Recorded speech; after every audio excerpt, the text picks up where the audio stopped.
Hello friends, welcome back to English teacher channel. இன்னைக்கு நம்ம எளிமையான ஆங்கிலத்தை புதுமையான முறையில் எப்படி கற்றுக்கலாம் அப்படிங்கிறத பற்றி தான் நம்ம இன்னைக்கு பார்க்க போகிறோம்.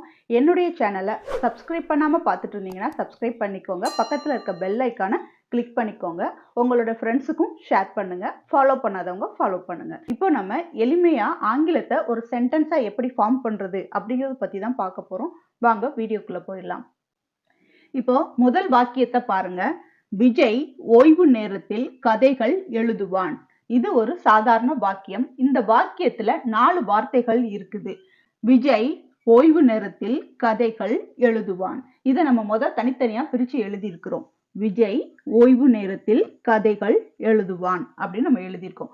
நம்ம இதை இங்கிலீஷ்ல டிரான்ஸ்லேட் பண்ணலாம். ஃபர்ஸ்ட் விஜய். விஜயை நம்ம இங்கிலீஷ்ல எழுதுறதா இருந்தாலும் விஜய்னு தான் எழுதணும்.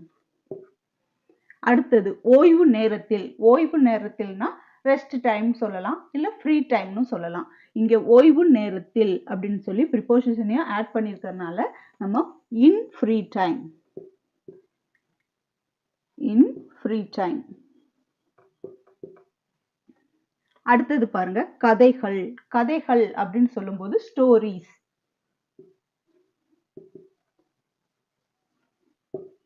கதைகள்ங்கிற பன்மை வந்திருக்கிறதுனால நம்ம ஸ்டோரிஸ் அப்படின்னு எழுதியிருக்கிறோம். அடுத்தது எழுதுவான். எழுதுவான்ங்கிறது ஒரு செயல். யார் செய்யறாங்க? இங்க விஜய்ங்கிறவங்க செய்யற செயலை சொல்றது. அப்போ இந்த எழுதுவான் யார் எழுதுறாங்க அப்படின்னா விஜய். விஜய் தான் எழுதுறாங்க. எழுதுவான் அப்படிங்கறத நம்ம எழுதும் போது ரைட்னு எழுதணும். ஆனா இங்க விஜய்ங்கிற தேர்ட் பர்சன் சிங்குலர், ஒரே ஒரு ஆள் மட்டும் கொடுத்துருக்குது இல்லையா? ஸோ விஜய்ங்கிறது ஒரே ஒரு பர்சன் தான், அதனால இது தேர்ட் பர்சன் சிங்குலர். அப்படி தேர்ட் பர்சன் சிங்குலர் நம்ம சொல்லும் போது எஸ் ஆட் பண்ணி தான் வெர்பை ஃபார்ம் பண்ணணும். இப்போ நம்ம இதை தனித்தனியா பிரிச்சு எழுதியாச்சு. இப்போ இதை ஒரு சென்டென்ஸா நம்ம ஃபார்ம் பண்ணணும். சென்டென்ஸா ஃபார்ம் பண்ணும்போது தமிழ்ல இருக்க மாதிரியே நம்ம Vijay in free time stories writes அப்படின்னு நம்ம எழுதிட முடியாது. ஏன்னா தமிழுக்கு ஒரு ஃபார்மேஷன், ஆங்கிலத்துக்கு வேற ஒரு ஃபார்மேஷன்ல சென்டென்ஸை ஃபார்ம் பண்ணுவாங்க. தமிழை பொறுத்த வரையிலையும் ஒரு பெயர் சொல் சென்டென்ஸ்க்கு முதல்ல வரும். அதுவே அந்த என்ன செயல் செய்யறாங்களோ அது கடைசியா வரும். ஆங்கிலத்தை பொறுத்த வரையிலையும் நம்ம ஒரு பர்சனை நம்ம சொல்லும் போது அடுத்ததா அவங்க செய்யற செயலை தான் சொல்லணும். விஜய். ஸோ இங்கிலீஷ்ல எழுதுறதா இருந்தாலும் ஃபர்ஸ்ட் எனது சப்ஜெக்ட் தான் எழுதணும். ஸோ விஜய் எழுதியாச்சு. அடுத்தது என்ன சொன்னோம் அப்படின்னா வெர்பு வரணும். அவங்க செய்யற செயலை நம்ம சொல்லணும். செய்யற செயல்னா என்ன, எங்க இருக்குது இங்க அப்படின்னா 4th இருக்கு. ஓகேங்களா?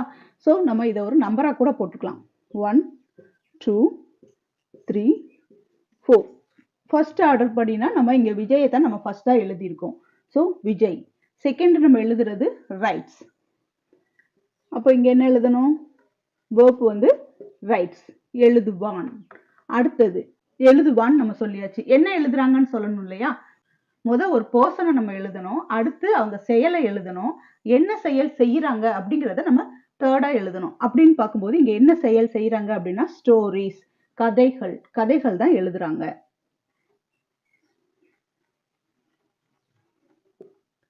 So Vijay writes stories. இது மட்டும் எழுதலாமா அப்படின்னு கேட்டா கண்டிப்பா எழுதலாம். இதுவும் ஒரு வாக்கியம் தான். விஜய் ரைட்ஸ் ஸ்டோரிஸ் அப்படின்னு சொல்லும்போது விஜய் கதைகள் எழுதுவான். அப்போ விஜய் கதைகள் எழுதுவான் அப்படின்னு சொல்லி இந்த 3ஐயும் வச்சு கூட நம்ம வாக்கியமா உருவாக்கலாம். ஆனா நம்மளுக்கு இங்க அடிஷனலா என்ன வார்த்தை நம்மளுக்கு வந்திருக்கு? ஓய்வு நேரத்தில் அப்படின்னு நம்ம சொல்லியிருக்கோம். அப்போ ஓய்வு நேரத்தில்ங்கும் போது இன் ஃப்ரீ டைம். இன் ஃப்ரீ டைம். அப்போ விஜய் ஓய்வு நேரத்தில் கதைகள் எழுதுவான். இங்க விஜய்னு ஃபர்ஸ்டா எழுதணும். அடுத்து ரைட்ஸ் செகண்டா எழுதியிருக்கோம். ஸ்டோரிஸ் தேர்டா எழுதியிருக்கோம். அடுத்தது இன் ஃப்ரீ டைம் அது ஃபோர்த்தா எழுதியிருக்கோம். ஸோ ஃபர்ஸ்ட், ஃபோர்த், தேர்ட், 2 இந்த பேட்டர்ன்ல தான் நம்ம சென்டென்ஸை உருவாக்கி இருக்கோம். இப்போ உங்களுக்கு இது ஈஸியா இருக்கும் புரியறதுக்கு. ஏன்னா நம்ம ஒவ்வொரு வாக்கியத்தையும் தனித்தனியா நம்ம இங்கிலீஷ்ல டிரான்ஸ்லேட் பண்ணிட்டு அதோட சென்டென்ஸ் ஃபார்மேஷன் எப்படி பண்றது அப்படிங்கிறது தெரிஞ்சிருச்சுன்னா நம்ம ஒரு சென்டென்ஸை மேக் பண்றது ரொம்ப ஈஸியான ஒரு வேலை தான். இப்போ இந்த வாக்கியத்தை பாருங்க. அவர்கள் தினமும் மாலை டிவி பார்க்கிறார்கள் அப்படின்னு நம்ம எழுதியிருக்கோம். ஆல்ரெடி பார்த்த சென்டென்ஸ் என்ன அப்படின்னா விஜய் ஓய்வு நேரத்தில் கதைகள் எழுதுவான் அப்படின்னு நம்ம எழுதணும். ஏன்னா ஓய்வு நேரங்களில எல்லாமே அவன் என்ன செய்யறாங்க அப்படின்னா கதைகள் எழுதுறாங்க. இந்த மாதிரி ஓய்வு நேரத்தில், தினமும் இந்த மாதிரி எல்லாம் வரும்போது அந்த வாக்கியம் வந்து எப்படி இருக்கு அப்படின்னா சிம்பிள் பிரசன்ட் டென்ஸ்ல தான் இருக்கு. அப்போ இதுவும் நம்மளுக்கு என்ன சென்டென்ஸ்ல இருக்கு அப்படின்னு கேட்டா சிம்பிள் பிரசன்ட் டென்ஸ்ல தான் இருக்கு. இப்போ நம்ம இதை தனித்தனியா எழுதுவோம். அவர்கள், அவர்கள்னு சொல்லும்போது நம்ம இங்கிலீஷ்ல தே அப்படின்னு சொல்லுவோம். அடுத்தது தினமும் மாலை. இங்க தினமும் மாலை வந்து தனித்தனியா சொல்ல வேண்டியதில்லை. தினமும் மாலைங்கிறத நம்ம சேர்த்து எழுதுறோம். தினமும் மாலை அப்படிங்கும்போது எவ்ரி ஈவினிங். தினமும் மாலைனா எவ்ரி ஈவினிங். அடுத்தது டிவி, டெலிவிஷன் இல்ல டிவினே போட்டுக்கலாம். அடுத்தது பார்க்கிறார்கள்.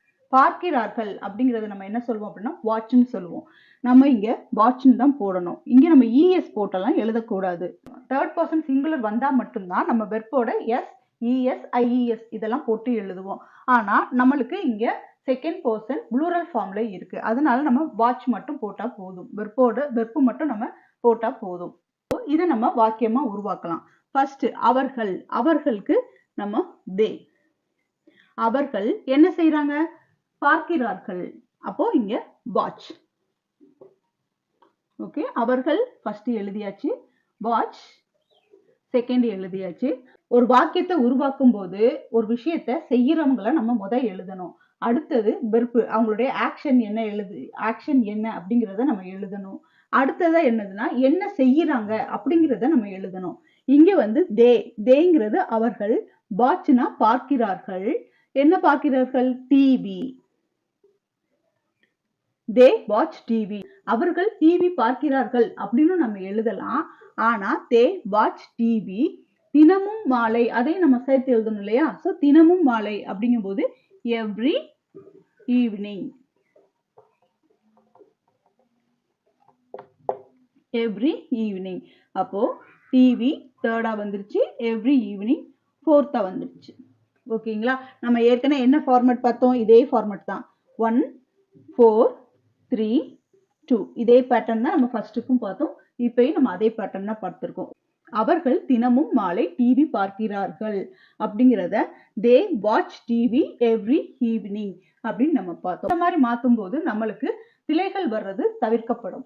ஒரு விஷயத்தை வந்து தெளிவா கத்துக்கும் போது இந்த மாதிரி பிரிச்சு நம்ம எழுதி பழகணும் அப்படின்னோம்னா நமக்கு அதுல வர்ற பிழைகள் வந்து கம்மியாகும். இதனால நீங்க மேக்சிமமான மிஸ்டேக்ஸை வந்து அவாய்ட் பண்ண முடியும். இந்த வாக்கியத்தை பாருங்க. இந்த வாக்கியமும் நம்மளுக்கு ரொம்ப ஈஸியான ஒண்ணுதான். நான் ஒவ்வொரு ஞாயிறு காலை நீச்சல் குளத்தில் நீந்துவேன். சோ ஒவ்வொரு நாள் ஞாயிற்றுக்கிழமையும் அவங்க என்ன பண்றாங்க அப்படின்னா ஸ்விம்மிங் போறாங்க, அதாவது ஸ்விம்மிங் பண்றாங்க. அந்த செயலை செய்யறவங்கள நம்ம எழுதுறோம். இங்க நான் அப்படின்னு கொடுத்திருக்கு. அப்போ நான்னா ஐ. அடுத்தது அவங்க என்ன செய்யறாங்க அப்படின்னா நீந்துறாங்க. ஓகே, நீந்துறாங்க. அப்போ நீந்துவேன். அப்போ ஸ்விம். அடுத்தது ஒவ்வொரு ஞாயிறு காலை. ஓகே, இது சேர்த்து தான் எழுதணும். ஒவ்வொரு ஞாயிறு காலை அப்படிங்கும்போது every Sunday morning. Every Sunday morning.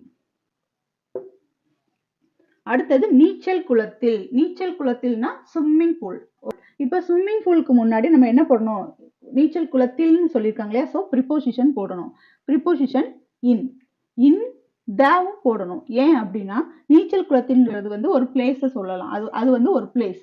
அப்போ ஸ்விம்மிங் பூல் வந்து ஒரு பிளேஸ். பிளேஸை சொல்லும் போது நம்ம ஆர்டிகிள்ஸையும் போடணும்.